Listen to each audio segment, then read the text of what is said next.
I think it expresses the frustrations that the American people feel, that we had the biggest financial crisis since the Great Depression, huge collateral damage all throughout the country, all across Main Street, and yet you're still seeing some of the same folks who acted irresponsibly trying to fight efforts to crack down on abusive practices that got us into this problem in the first place.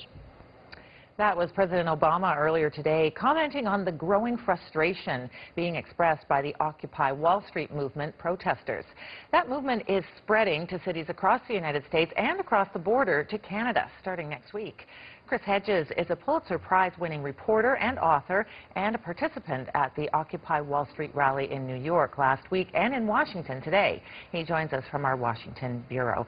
So, Mr. Hedges, you were a participant in the protest. How would you describe your role in this movement?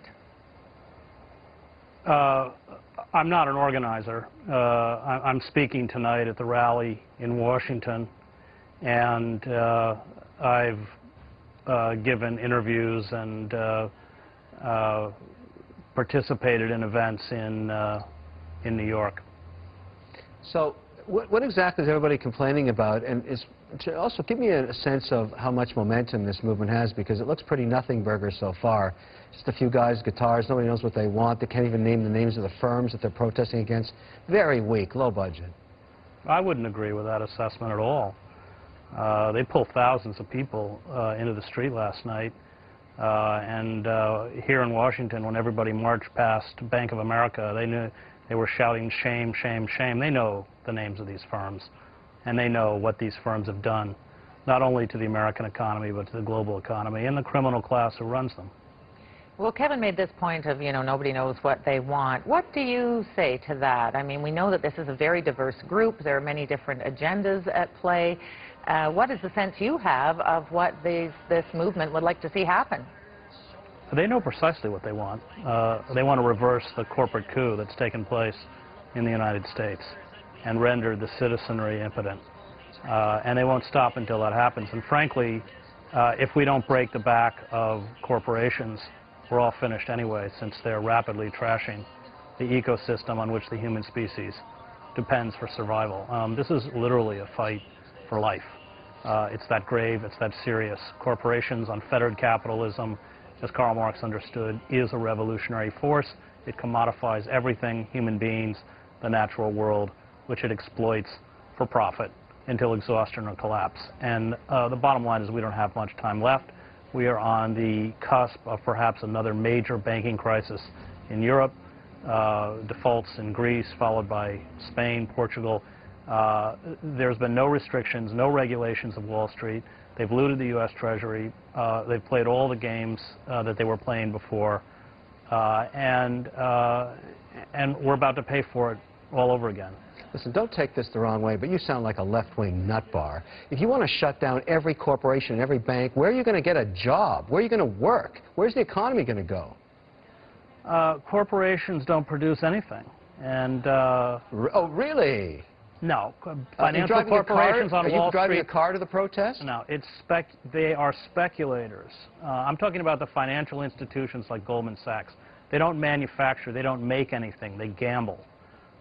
They use money, and they believe falsely that money is real as we dismantle our manufacturing base and send jobs over the border to Mexico and finally into the embrace of China.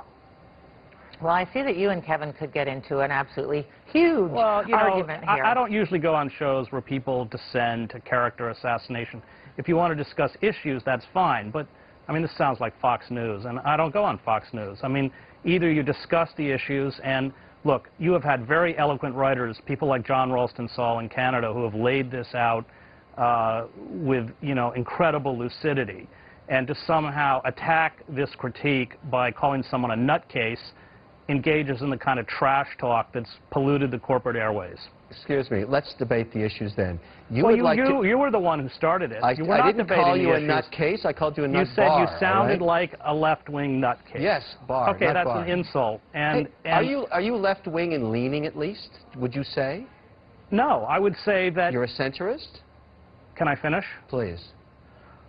I would say that those who are protesting the rise of the corporate state are in fact on the political spectrum the true conservatives, because they're calling for the restoration of the rule of law. The radicals have seized power, and they have trashed all regulations and legal impediments to a reconfiguration of American society into a form of neo-feudalism. And that's what we're really asking for, is the restoration of the rule of law. Okay, but you don't see any value in the banking system providing a financial infrastructure. That's not what I said. I didn't say that. I'm asking you. A banking system that functions as a banking system should. And in Canada, you do not have a banking crisis because you did not tear down the walls between commercial and investment banks and turn all of your banks into hedge funds. If instead of handing massive sums of money to Citibank, Wells Fargo, which are basically zombie banks, they still hold tremendous toxic assets, we had created 10 regional banks with $10 billion each and leveraged them 10 to 1, people could have been saved. 6 million people have been pushed out of their homes because of foreclosures and mortgages. We could have reinvested in communities. Small businesses which cannot get credit would have gotten credit. Instead, they're just sitting on the capital and not lending it. So we're certainly giving you an opportunity to speak your mind. Just so we can come full circle, what do you suggest should be done with Goldman Sachs specifically? They should be prosecuted. When you shove subprime mortgages on families that you know can't repay it, and then you dice up those mortgages as assets and sell them and bet against them through AIG, that's fraudulent activity. All right. Well, thank you so much for joining us. We'd like to hear your thoughts. It'll be the last time.